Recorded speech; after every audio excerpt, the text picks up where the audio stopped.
आज है 2 मई 2024 दिन गुरुवार। Welcome back to clean news UP. चलिए देखते हैं उत्तर प्रदेश की 25 फटाफट बड़ी खबरों को। मुंबई के सेंट्रल की तरह चारबाग, अयोध्या और वाराणसी स्टेशन पर होंगी ये सुविधाएं। मुंबई के सेंट्रल स्टेशन की तरह चारबाग, अयोध्या, वाराणसी में भी पॉड होटल की सुविधा जल्द मिल सकती है। पिछले दिनों उत्तर रेलवे लखनऊ मंडल के डीआरएम एसएम शर्मा के साथ हुई बैठक में वेंडर्स ने कई सुझाव दिए। इसमें पीपीपी मॉडल पर लखनऊ मंडल के बड़े रेलवे स्टेशन पर पॉड होटल का भी सुझाव आया। यात्रियों की डिमांड और सुविधा को देखते हुए रेलवे के अफसरों को ये सुझाव पसंद आया है। नोएडा गाजियाबाद बनेगी फाइनेंशियल सिटी, लखनऊ के लिए योगी सरकार का नया प्लान।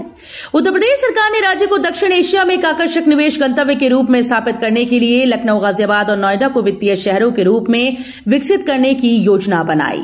इसके लिए राज्य डोमेन विशिष्ट शहरों, टाउनशिप जैसे वित्तीय शहरों, मेडिसिटी, शिक्षा सिटी, फिल्म सिटी आदि विकसित करने के लिए निजी क्षेत्र की कंपनीज के साथ साझेदारी करेगा।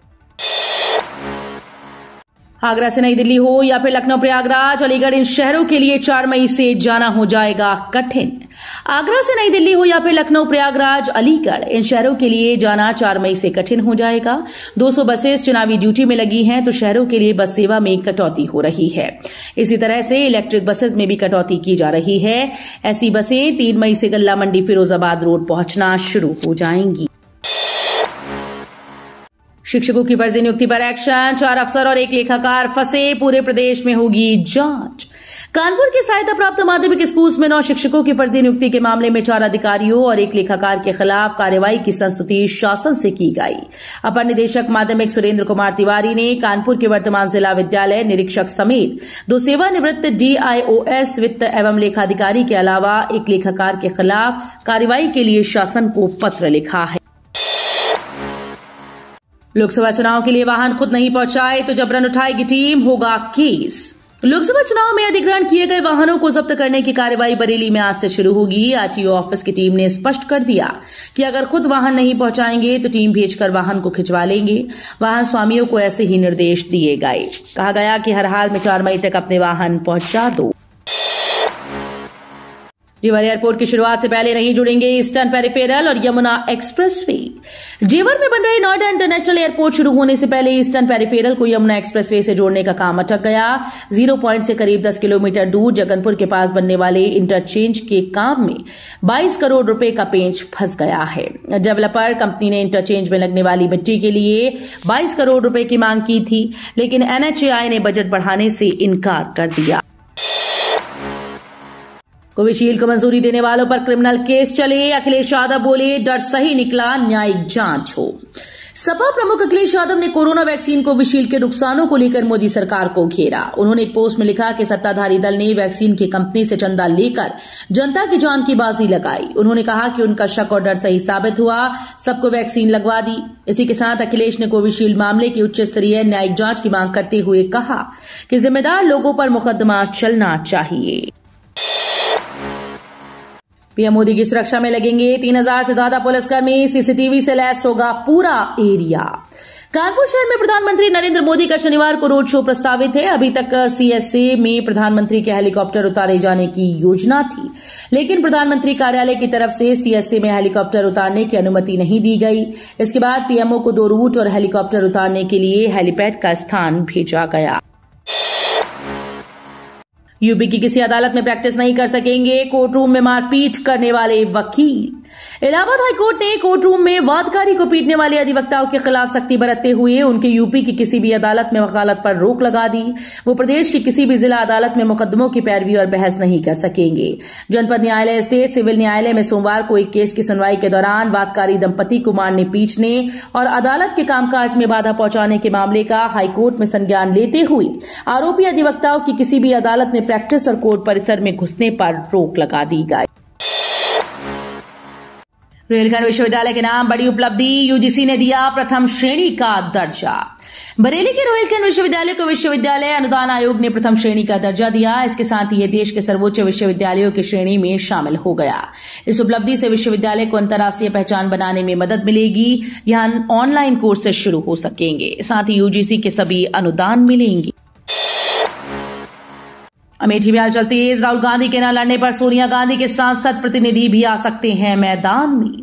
अमेठी से कांग्रेस उम्मीदवार की घोषणा जल्द हो सकती है। जिले में कांग्रेस कैंप में हलचल तेज हो गई। सोनिया गांधी के सांसद प्रतिनिधि और पार्टी के राष्ट्रीय सचिव किशोरी लाल शर्मा अमेठी पहुंच गए। उम्मीद की जा रही है कि प्रत्याशी के नाम का ऐलान आज हो जाएगा। बैठकों का दौर शुरू हो गया है। कहा जा रहा है कि राहुल गांधी के अमेठी से चुनाव न लड़ने की स्थिति में किशोरी लाल शर्मा भी सीट से उम्मीदवार हो सकते हैं।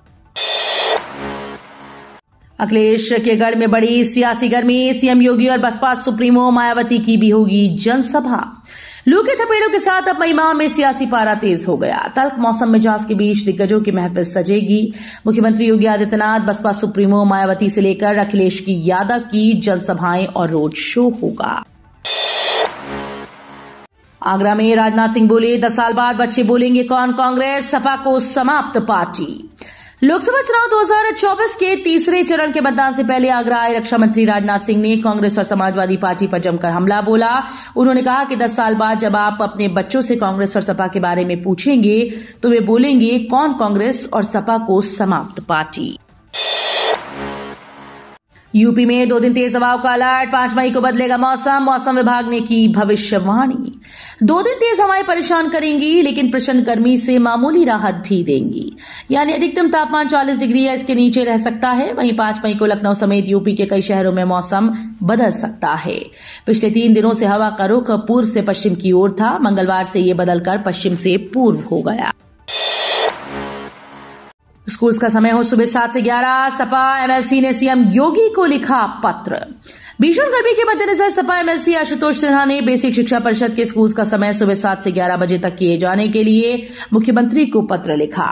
अपने पत्र में श्री सिन्हा ने कहा कि बेसिक शिक्षा परिषद के स्कूल इस भीषण गर्मी में दोपहर 2 बजे तक संचालित हो रहे हैं, जिससे 40 डिग्री सेल्सियस तापमान के बीच दोपहर 2 बजे तक बच्चों को पढ़ाया जा रहा है। डिप्टी सीएम केशव बोले, संविधान खतरे में नहीं, सपा बसपा और कांग्रेस का राजनीतिक अस्तित्व खतरे में है। प्रदेश के उप मुख्यमंत्री केशव प्रसाद मौर्य ने कहा कि 2014 प्रधानमंत्री मोदी के नाम की लहर चल रही थी, फिर 2019 में मोदी के नाम की आंधी थी, लेकिन 2024 मोदी के नाम की सुनामी चल रही है। सपा समाप्तवादी पार्टी बन जाएगी। बसपा और कांग्रेस का राजनीतिक अस्तित्व खतरे में आ जाएगा। भाजपा यूपी में सभी 80 सीटों पर जीत दर्ज करने जा रही है। मौर्य बुधवार को कौशाम्बी के भाजपा प्रत्याशी विनोद सोनकर का नामांकन पत्र दाखिल कराने के बाद जनसभा को संबोधित कर रही थी। सपा ने प्रदेश अध्यक्ष नरेश उत्तम पटेल को फतेहपुर से बनाया प्रत्याशी, आज करेंगे नामांकन। समाजवादी पार्टी ने फतेहपुर लोकसभा सीट से पार्टी के प्रदेश अध्यक्ष नरेश उत्तम पटेल को उम्मीदवार बनाया है। वो आज नामांकन करेंगे। फतेहपुर सीट पर नामांकन 26 अप्रैल को शुरू हो गए थे। नामांकन की अंतिम तारीख 3 मई है। इस सीट पर 5वें चरण में 20 मई को मतदान होगा। 5वें चरण में मोहनलालगंज, लखनऊ, रायबरेली, अमेठी, जालौन, झांसी, हमीरपुर, बांदा, फतेहपुर, कौशाम्बी, बाराबंकी, फैजाबाद, कैसरगंज और गोंडा में मतदान होगा। दिल्ली के बाद लखनऊ के स्कूल्स को बम से उड़ाने की धमकी, बच्चों को निकाला गया, सर्च ऑपरेशन जारी। दिल्ली के बाद लखनऊ के स्कूल को बम से उड़ाने की धमकी मिलने के बाद हड़कंप मच गया। शहर के वृंदावन इलाके में एमेटी स्कूल से बच्चों को बाहर निकाला गया और सर्च ऑपरेशन चालू कर दिया गया। सर्च ऑपरेशन में पुलिस और बम स्क्वाड की टीम लगी हुई है। धमकी ईमेल के जरिए दी गई। एसीपी कैंट पंकज सिंह ने बताया कि स्कूल की दिल्ली शाखा से ये मेल आया था। बम निरोधक दस्ते से चेकिंग कराई गई, सब कुछ सामान्य है।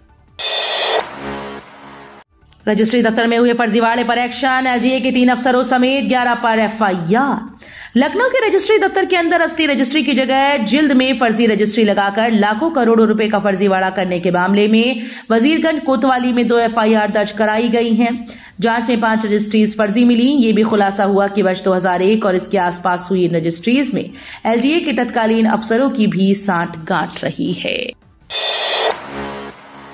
सपा प्रत्याशी के नामांकन जुलूस में उमड़ी भीड़, राजनाथ सिंह के खिलाफ उतरेंगे मैदान में।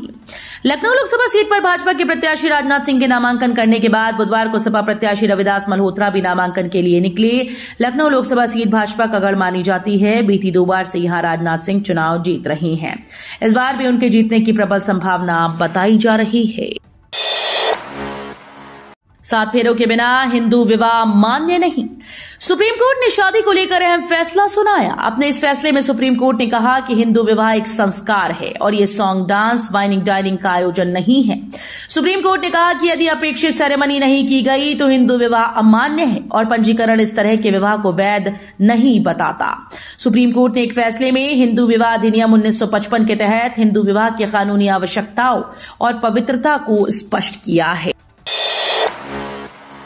अर्धसैनिक बलों के 11 लाख जवानों को राहत। अब ऐसी स्थिति में परिजन भी उठा सकेंगे स्वास्थ्य सेवा का लाभ।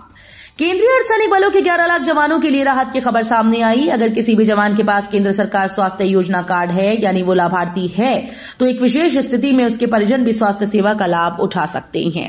वो जवान या लाभार्थी खुद ऐसी जगह पर पोस्टेड हो जहां CGHS की सुविधा ना हो, लेकिन उसका परिवार जिस स्थान पर रहता है वहां ये सुविधा है।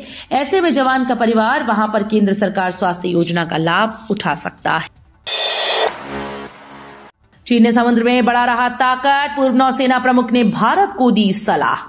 चीन ने दक्षिण चीन सागर में जासूसी पोत और फुजियान युद्धपोत उतार दिया। चीन से खतरे को देखते हुए अमेरिका, ऑस्ट्रेलिया और जापान ने दक्षिण चीन सागर में संयुक्त युद्धाभ्यास किया है। इस क्षेत्र में भारत ने भी 11 पनडुब्बी और 35 युद्धपोत तैनात किए हैं। उसका दिल टूटा है, उम्मीदें बहुत थी, इसलिए हो रहा दुख। T20 WC के लिए भारतीय टीम में रिंकू सिंह को जगह न मिलने पर उनके पिता खान चंद्र सिंह ने कहा कि अपने बेटे को प्लेइंग 11 में खेलने की उम्मीद लगाए बैठे थे, इसलिए थोड़ा दुख हो रहा है। हम मिठाई और पटाखे भी लाए थे और सोच रहे थे कि रिंकू प्लेइंग 11 में रहेगा। उसका दिल टूटा है। उसने अपनी मां से बात की और बताया कि उसका नाम 11 या 15 खिलाड़ियों में नहीं है, लेकिन वो फिर भी टीम के साथ जा रहा है। हाईवे के किनारे बसेंगे गांव, होटल, वर्कशॉप, पेट्रोल पंप के साथ ही सजेगी फल, सब्जी और मिठाई की दुकान भी। भारत के लोगों को भी विदेशों की तरह राजमार्गों पर आराम और खानपान की विश्व स्तरीय सुविधाएं मिलेंगी। भारतीय राष्ट्रीय राजमार्ग प्राधिकरण इसके लिए देश के प्रत्येक green field access controlled highways पर हर 50 किलोमीटर की दूरी पर हाईवे विलेज और हाईवे नेस्ट नाम से वे साइड एमेनिटीज बनाई जाएंगी। तो ये थी आज की 25 फटाफट बड़ी खबरें। अगर आपको न्यूज पसंद आई हो तो वीडियो को लाइक और शेयर जरूर करें। धन्यवाद।